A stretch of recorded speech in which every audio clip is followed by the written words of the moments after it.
Bonjour Philippe Calvario. Bonjour. Vous êtes metteur en scène de théâtre et d'opéra, comédien et professeur d'art dramatique. Aujourd'hui, vous jouez dans Juste la fin du monde de Jean-Luc Lagarce, mis en scène par Jean-Charles Mouveau, avec Chantal Trichet, Gilles Caplan, Jean-Charles Mouveau lui-même et Vanessa Cailleul. Donc ça sera à 19h35 du 7 au 30 juillet au Petit Louvre pendant le Festival d'Avignon. Il s'agit d'un huis clos dans lequel Louis, qui est un écrivain parisien, revient voir sa famille après 12 ans d'absence pour leur annoncer sa mort imminente. Et vous jouez Antoine, donc le frère de Louis, qui est assez différent de lui car ce n'est pas un intellectuel, il travaille dans une usine. Au premier abord, c'est un personnage assez rude, brutal, un peu agressif. Toute cette famille fait semblant de ne pas voir la réalité, sauf que justement, le personnage d'Antoine parvient à se libérer de toute son accumulation, alors que tous, et surtout Louis, repartiront dans le silence. Oui, vous l'avez bien résumé. Faut que je commente un petit peu sur la pièce, c'est ça? Comment est-ce que vous avez appréhendé justement ce rôle assez brutal et cette notion de la parole qui est assez importante C'est vrai, quand il m'a proposé le projet, d'abord il m'a parlé de la pièce, que je connaissais bien puisque je l'ai montée en Slovénie avec des acteurs slovènes, voilà, à Ljubljana au Théâtre National avec des acteurs de troupe. Donc c'est une pièce que je connaissais bien et que j'aimais vraiment beaucoup. Peut-être ma préférée avec Le Pays lointain de Lagarce. Et je me suis, quand on propose comme ça une pièce qu'on connaît, on réfléchit et je me suis dit, bon, il va me proposer Louis. Et il a attendu un peu avant de me dire, il m'a dit, je pense que je voudrais te proposer Antoine, parce que lui-même voulait jouer dedans. Il avait déjà monté le spectacle il y a 5 ans, je crois, et il jouait Antoine.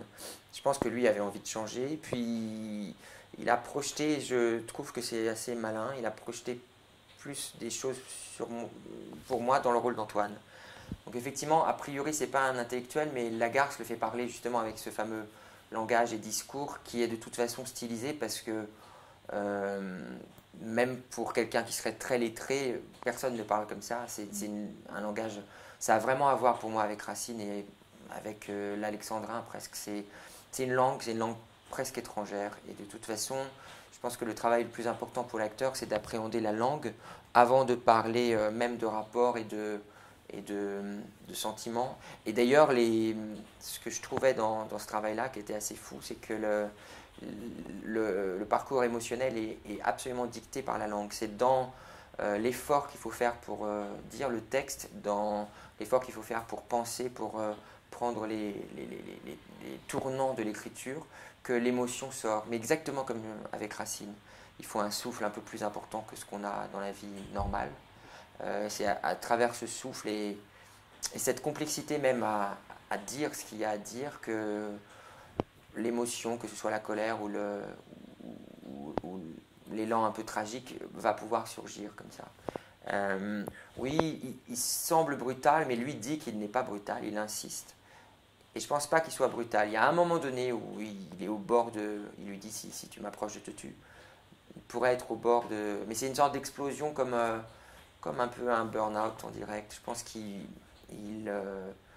pète, comme on dit, les plombs sur une sorte d'accumulation. Mais très vite, dès qu'il a eu cet excès-là, il revient. Contrairement même au film, on ne va pas comparer parce que ça ne sert à rien, j'ai beaucoup aimé le film d'ailleurs, mais contrairement au film de Dolan où il est un peu monolithique et il a axé sur la colère en gros, qui est un des facteurs, enfin un des fondements du personnage, mais moi je pense qu'il est mûr et qu'il est agi par la peur surtout.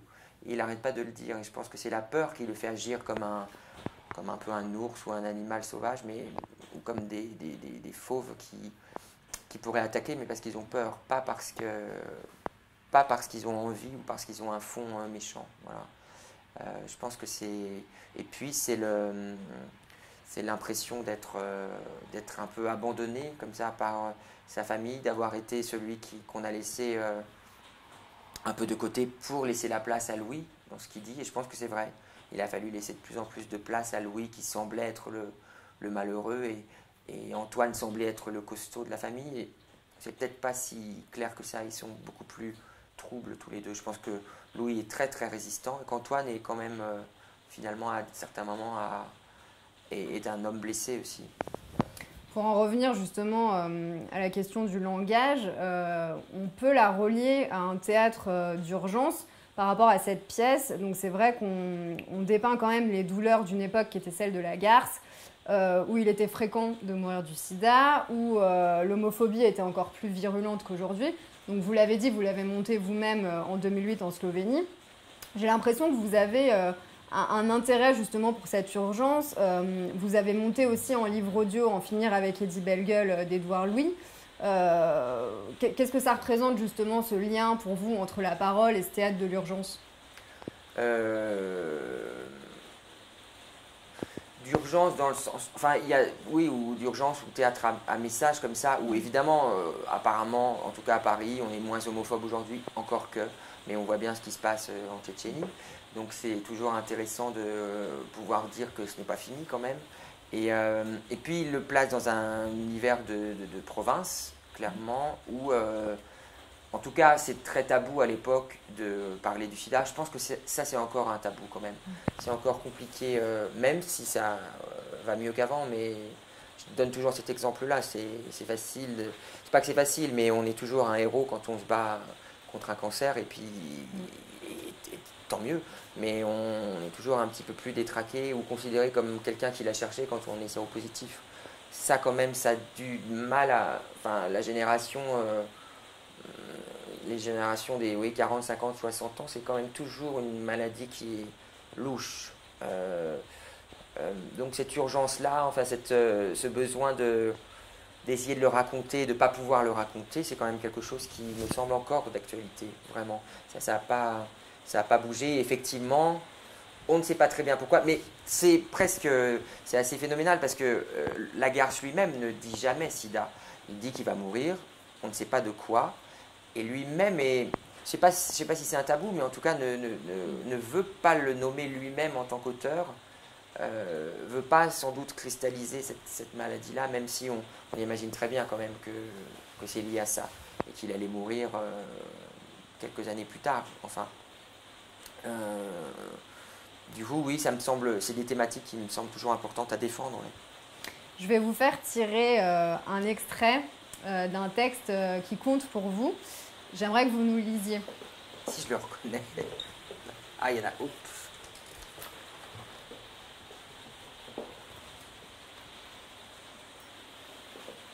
Ah. Ouais, oui. Faut que je... Est-ce que vous pouvez nous le lire? Mon domaine à moi, ce sont les textes, les mots, donc les faire vivre, les incarner dans des corps d'acteurs. Faute de mieux, il peut m'arriver de copier les chorégraphies des autres, la science et la musique des autres, les romans que je n'écrirai jamais, les musiques que je ne composerai jamais. Je suis un voleur à l'étalage, un pilleur malin qui prend son bien là où il se trouve et qui mange à chaque repas toutes les personnes et les œuvres qu'il admire. On pourrait dire que c'est Patrice Chéreau, c'est ça? Vous pouvez nous parler de ce texte? C'était Les visages et les corps. Oui, un texte important aussi pour moi. Texte que j'ai dit au Rond-Point, à Louis Cerner, et puis pas mal en tournée, et même en Équateur l'année dernière.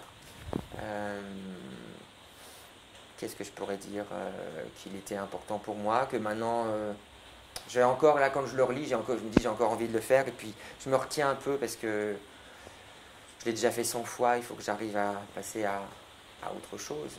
Mais de toute façon, c'est une écriture pour moi très nécessaire, ce qu'il a écrit. Voilà. Et pour plein de raisons, qu'elles soient personnelles, mais je pense que c'est un texte important qui va rester comme un des grands textes de théâtre, comme à la fois épistolaire et en même temps un texte sur ce qu'est le théâtre, je pense. Voilà. Alors Philippe Calvario, vous multipliez les créations chaque année. J'ai l'impression que vous aimez en tout cas faire le grand écart entre les auteurs. Donc Marivaux, Shakespeare, Victor Hugo, Sarah Kane, Copy, Bernard Michael Tess et j'en passe. On peut à la fois vous découvrir par exemple dans l'univers de Fassbinder avec Les larmes amères de Petra Van Kant, un texte donc plutôt passionné où la vérité et la possessivité mènent à la destruction.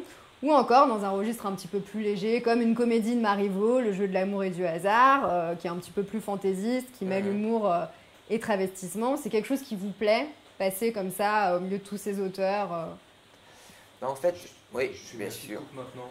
Ouais, et oui, et en plus, c'est accro. C'est bon.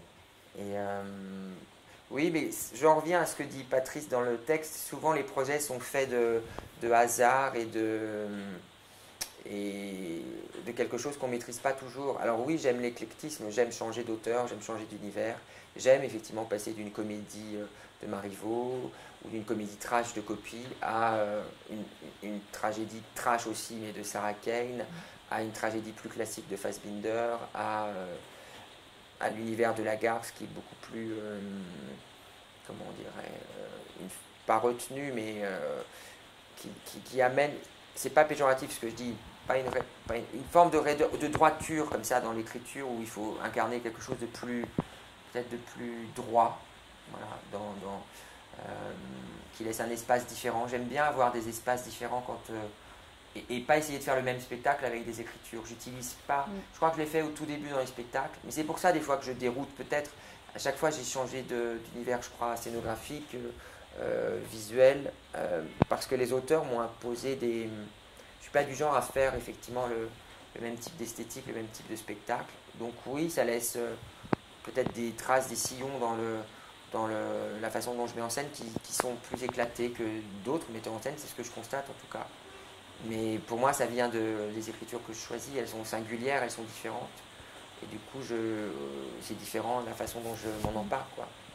En tout cas, ce qui vous plaît visiblement, et en tout cas ce qui nous plaît à nous, c'est de mélanger les styles, de renouveler en créant des contrastes, donc toujours dans un esprit un peu grunge et rock. Je pense par exemple à Shakespeare in the Woods, que vous avez monté en 2014 avec les élèves du cours Florent, dans un cirque, au cirque Romanesque. En plein attentat, donc c'était un peu dommage, mais bon, en tout cas, oui, nous l'avons fait. Voilà, avec justement des musiciens. Alors on avait un piano, une guitare, une batterie.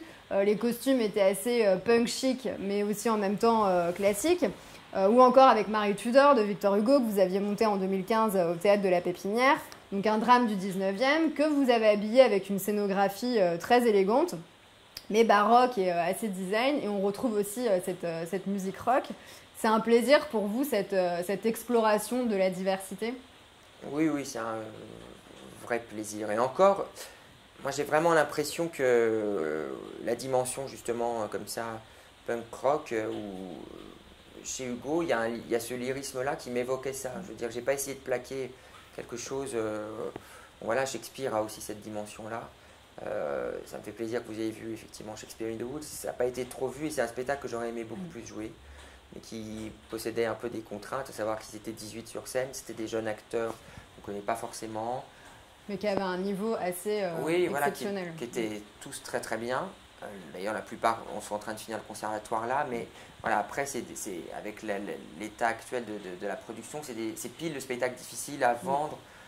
Voilà, c'est pas tout à fait un classique non plus, c'était un montage de textes de Shakespeare avec des jeunes acteurs et une distribution nombreuse. Donc on l'a joué un petit peu, hein, mais on n'a pas joué autant que j'aurais aimé le jouer. Ça, c'est vrai que c'est un peu un regret. Mais de toute façon, c'est ça pour faire un peu sans avoir à me plaindre non plus, mais c'est de plus en plus difficile de tourner longtemps les spectacles. Donc il faut trouver des économies un peu différentes aujourd'hui, sauf à avoir un lieu, mais ce n'est pas encore mon cas. J'espère que ça viendra, mais pour l'instant, voilà, c'est pas mon cas. Au XVIIe, le philosophe Spinoza disait « Le désir et l'appétit accompagnés de la conscience de lui-même ». Alors en 1996, vous avez monté la compagnie Saudade. Alors la saudade, c'est un terme portugais qui est intraduisible parce que c'est en fait un état qui ne s'explique pas mais qui se vit. C'est un désir intense qui peut par exemple être relié au bonheur d'une mélancolie passée. Est-ce que pour vous, tout part de cette volonté justement de convoquer un désir et de le re-questionner? Ouais, et que ce désir soit, c'est très proustien, que ce désir soit lié en plus à ce que vous décriviez, une forme de nostalgie ou un regret, mais qui peut être agréable en même temps. La saudade, en tout cas, c'est un terme qui est logique pour le nom de ma compagnie. C'est-à-dire que la question du désir, de la perte du désir aussi, du changement de désir, c'est quelque chose qui fait partie de moi.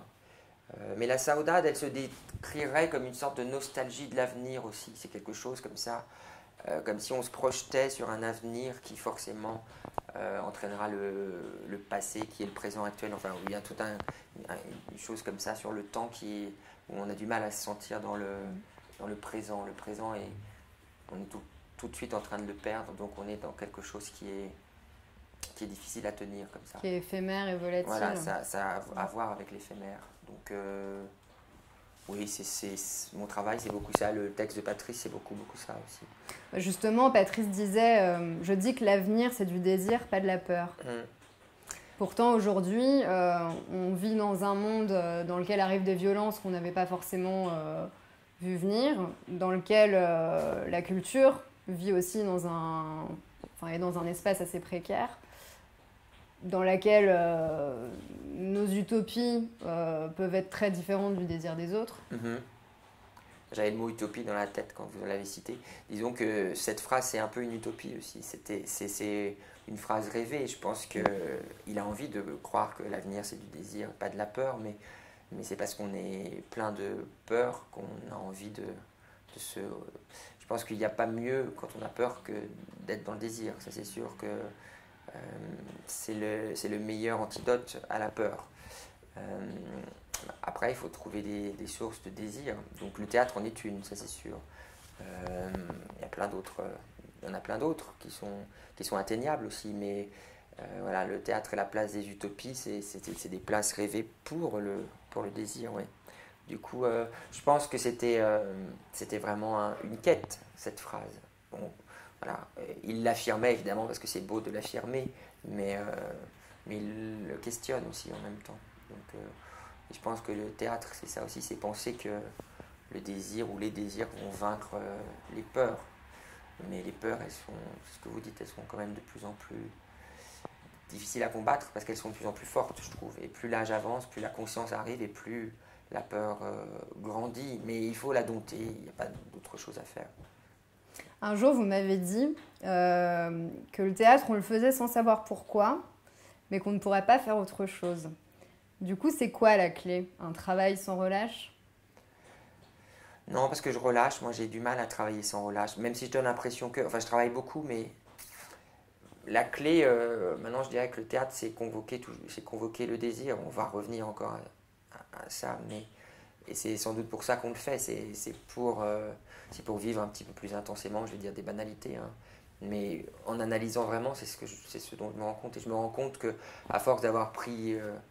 quand même, c'est de l'ordre de la drogue, à force d'avoir pris cette sorte de besoin d'adrénaline, d'aller sur scène, même quand c'est lié à beaucoup de trac, etc. Comme il y a ça qui se met à couler dans les veines, on a besoin de rechercher sans cesse ça, comme une drogue. Et après, on peut être fatigué, je sais pas, énervé à l'idée. Là, j'ai 2 spectacles qui arrivent à Avignon, c'est pas que je suis énervé, mais je suis un peu inquiet parce que ça va être très intense. Et en même temps... je ne peux pas m'en empêcher, c'est quelque chose qui va être excitant quand même. Donc on va chercher un petit peu cette dose comme ça pour rester dans la métaphore de la drogue, et elle est moins dangereuse quand même en général sur scène. Donc voilà. On peut terminer en disant quelques mots sur le TNT. Pour vous, ça représente quoi aujourd'hui d'avoir un lieu? J'y ai beaucoup cru à Toulouse parce qu'il y avait vraiment quelque chose qui était cohérent dans là où j'en étais arrivé, cette ville, ce territoire, ce théâtre évidemment, cette équipe. Avoir un lieu, c'est vraiment pouvoir creuser un sillon plus au quotidien sur le travail et puis répercuter, pas que mes spectacles, mais une vision comme ça sur ce qu'est une démarche artistique aujourd'hui sur un territoire et puis dans un lieu au quotidien, avec une équipe au quotidien. Et ça, vraiment, j'en ai une réelle envie, un réel désir aujourd'hui, justement, on parlait du désir. Je pense que oui, c'est le désir le plus important que je pourrais avoir aujourd'hui. Mais pour encore une fois, travailler sur une chose sur une temporalité plus grande, pas forcément sur 6 mois ou une tournée ou même un an, mais pouvoir imaginer de se projeter sur 10 ans, ce qui était le cas pour Toulouse ou ce qui est le cas quand on arrive dans un lieu, parce que en général c'est 3 contrats comme ça et on travaille sur 10 ans. Donc j'aimerais bien. Puis ça me poserait un petit peu. On a envie à un moment donné de se poser quand même. Parce que c'est un petit peu fatigant d'être dans une situation nomade comme ça depuis une vingtaine d'années à peu près, un peu plus. On a envie un peu de poser ses valises. J'espère que ça va arriver. Bien, merci beaucoup Philippe Merci, Calvario. merci.